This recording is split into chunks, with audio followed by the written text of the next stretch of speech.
Well, hi everyone, and welcome to another edition of Adam's Music Box, where today I want to talk about a very interesting musician called Gordon Haskell.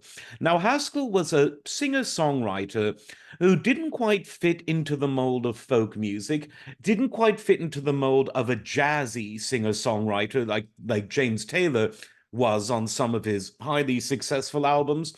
And nor did he quite fit into the mold of a kind of prog rock troubadour, but he was, in fact, all three of those things and more.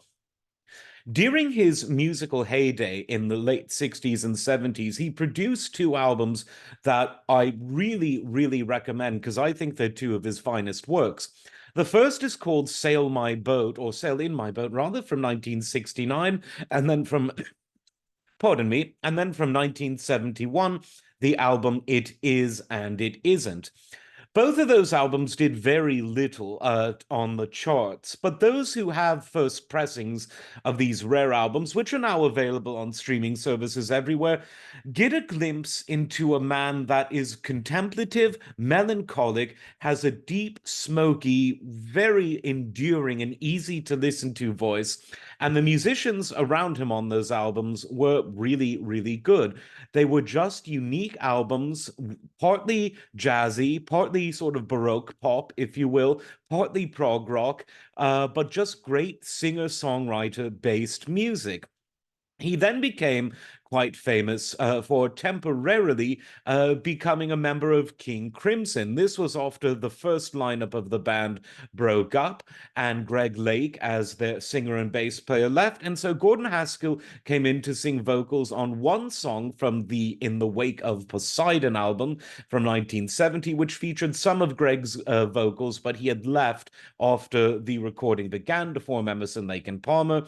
He was on a song called Cadence and Cascade, and then sung on all of the tracks except for one, which was the title track where John Anderson sung. But apart from that, he was the lead vocalist on all of Lizard and even sung on some of the second part of the album side length title track. And of course, he toured with King Crimson after the Lizard album was released as well.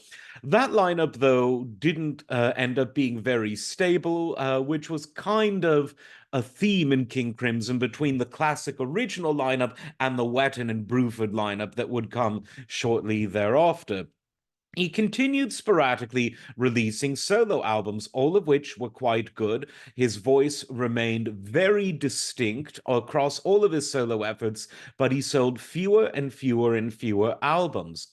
Then, when he was a senior citizen, let's say in the early 2000s, he had something of a renaissance. UK radio started to get lots of requests for a single of his in late 2001 called How Wonderful You Are.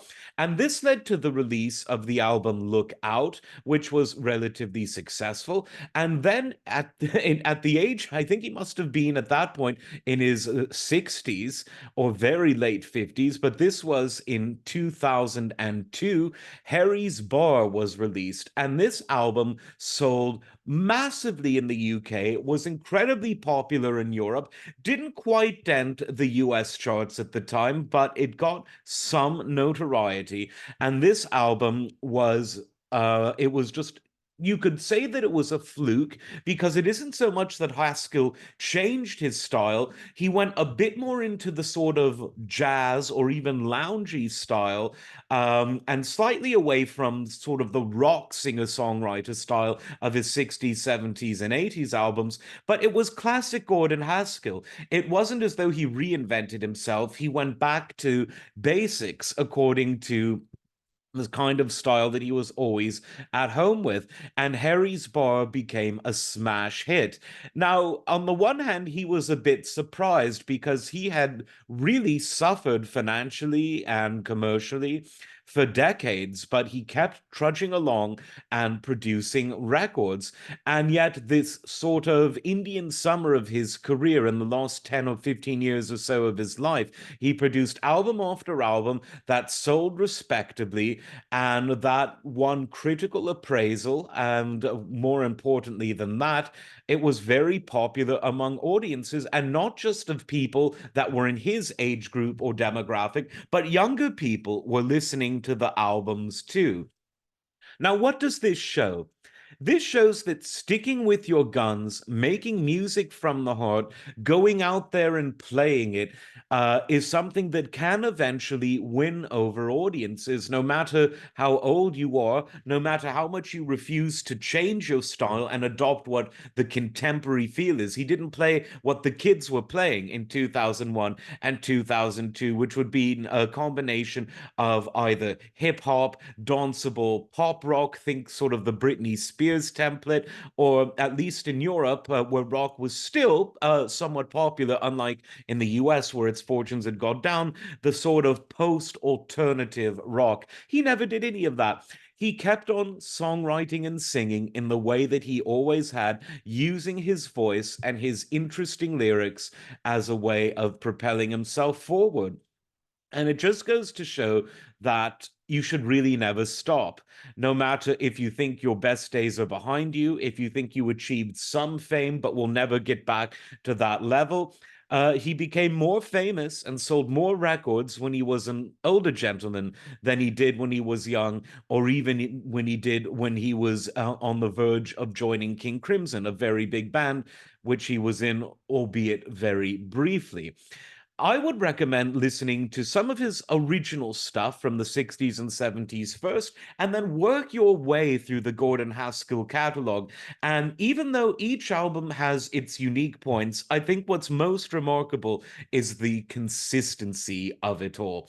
It would have, of course, been his birthday on this day, but he tragically died in 2020 at the age of 74. A long life, should have been longer, but at least he got to have that Indian summer where he got the fame and acclaim and the love from audiences that he frankly always deserved.